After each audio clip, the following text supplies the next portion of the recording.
Donc une fois que quelqu'un aura fait quelque chose qui est mauvais, même toi-même, Aaron, qui est le souverain sacrificateur, lorsque tu auras péché contre l'Éternel, il te faudra un bouc émissaire. Parce que le péché amène à la mort. Comme ça, l'animal sera le bouc émissaire. Donc il va subir à ta place. Donc généralement, chaque jour, je dis bien chaque jour,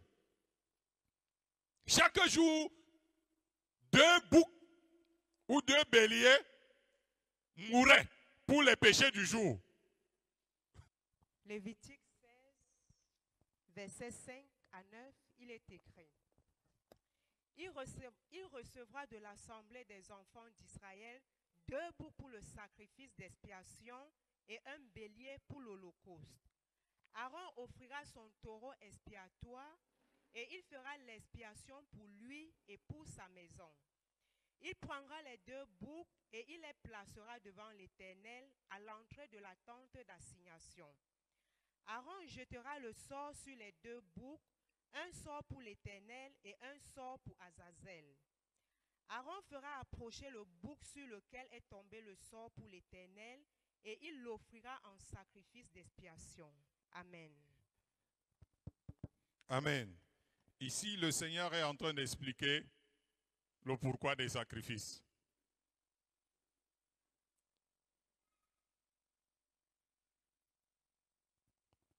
Gloire à Jésus. Nous avons parlé de la pensée de Dieu qui est différente de la pensée du diable. Satan avait besoin que le sang coule absolument pour lui. Mais dans la pensée de Dieu, il s'en servait, comme vous direz, un bouc émissaire. Et vous avez déjà vu que quand quelqu'un est coupable de quelque chose, après, maintenant, comme on ne comprend même pas comment on va arrêter le coupable, parfois on accuse quelqu'un d'autre et la personne devient le bouc émissaire. Il passe subir à la place des coupables. Même vous-même en grandissant, il vous est arrivé d'être un bouc émissaire. Ça veut dire que quelqu'un avait fait quelque chose et la personne a échappé et c'est vous qui avez subi. Est-ce que vous êtes en train de comprendre ce que je suis en train de dire? Je n'entends pas. Gloire à Jésus. Alors qu'est-ce que Dieu va faire? À cause des transgressions, il va expliquer le culte des sacrifices qui devra être établi. Lorsque les gens vont transgresser la parole de Dieu, lorsque les gens vont se rendre coupables des choses qui concernent la loi, etc., parce que la loi réclame la mort et qu'il faut le sang, alors qu'est-ce qui va se passer? Vous allez trouver un bouc émissaire.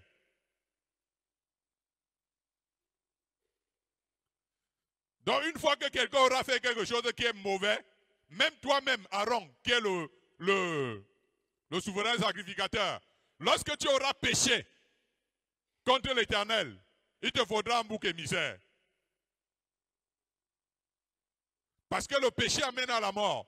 Comme ça, l'animal sera le bouc émissaire. Donc il va subir à ta place. Donc généralement, chaque jour, je dis bien chaque jour, 2 boucs ou 2 béliers mouraient pour les péchés du jour.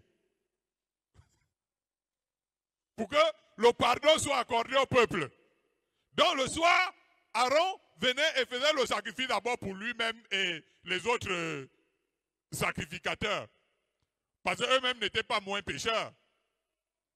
Donc comme ça, comme ils font l'expiation pour leur propre péché, après maintenant il prend le bouc, l'autre bouc, il impose les mains sur lui pour qu'il reçoive tous les péchés du peuple. C'est pour ça qu'on l'appelait Azazel. Azazel qui veut dire émissaire, bouc émissaire. C'est ça la signification d'Azazel. Est-ce que vous êtes en train de comprendre ce que je suis en train de dire? Donc, le bouc allait porter les péchés des vrais coupables.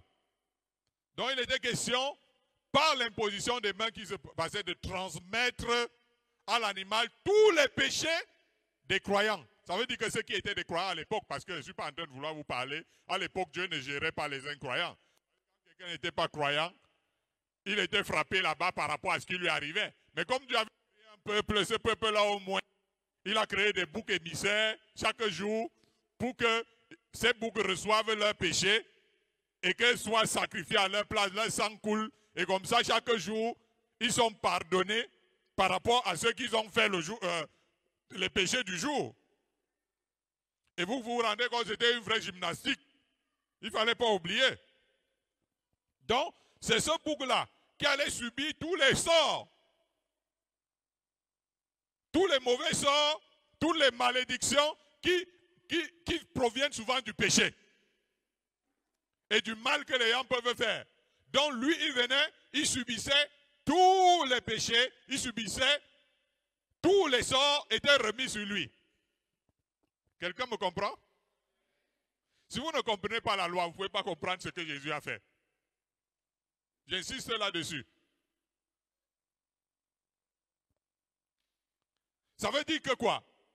Le bouc émissaire portait sur lui tous les péchés du jour.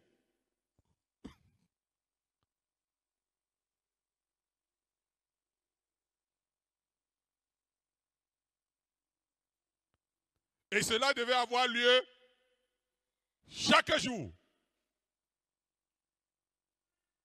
L'auteur du livre d'Hébreux déclare que le sang des animaux sacrifiés dans le culte lévitique arrivait à sanctifier le corps de ceux qui étaient souillés et le purifiait.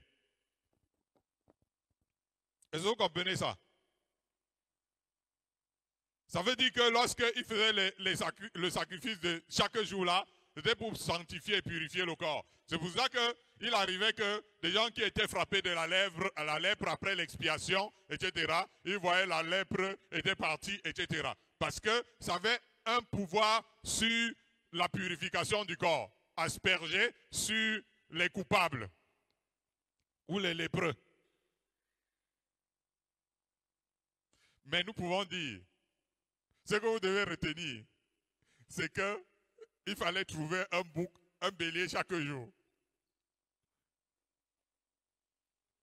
2. Pour le sacrifice du matin et le sacrifice du soir.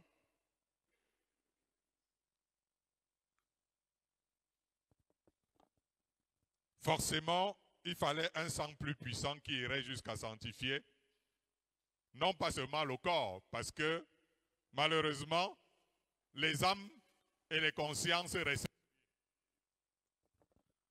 Alléluia. Il fallait un sang plus puissant qui allait sanctifier et purifier les âmes et les consciences. Et c'est là que le sang de Christ devrait intervenir. C'est pour dire, malgré tous ces sacrifices qui étaient faits, les âmes n'en profitaient pas. Les esprits n'en profitaient pas. C'est pour ça que tous ceux qui mouraient, ils se retrouvaient dans les régions inférieures. Même Samuel, qui a été un grand prophète, lorsqu'il est mort, il s'est retrouvé dans les régions inférieures. Et Jésus va raconter le pauvre Lazare, même qui était quelqu'un qui avait la crainte de Dieu et le riche, se retrouvait tous dans les régions inférieures. Même si on les séparait là-bas, mais ils vivaient chaque jour les horreurs des cris qu'ils entendaient, donc tu ne peux même pas avoir le repos. Si tu habites dans un endroit où tu entends les cris horribles des damnés, chaque jour de ta vie, même si toi-même tu n'es pas dans le feu là, tu seras en paix.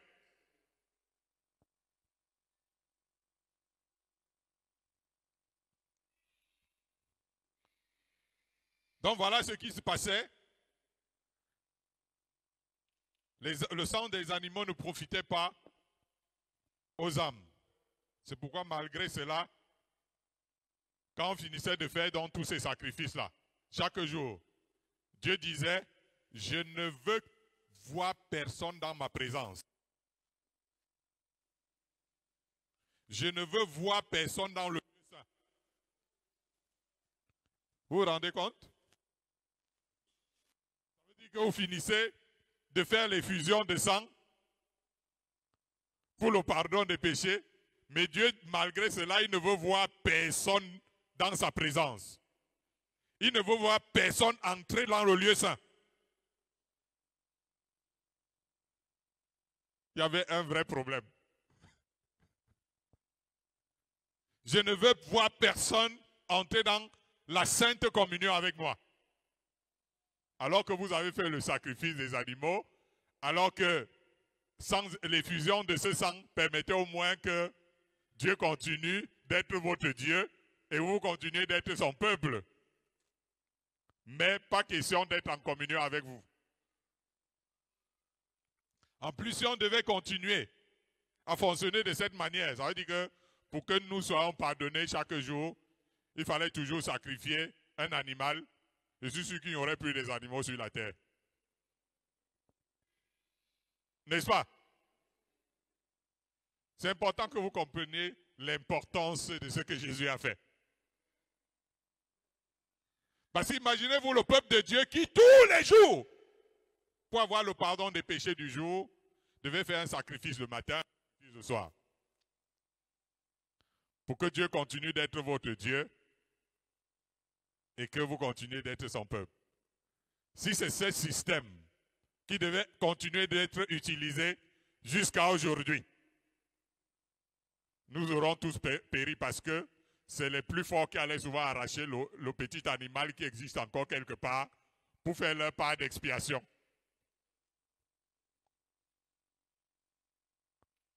Alléluia.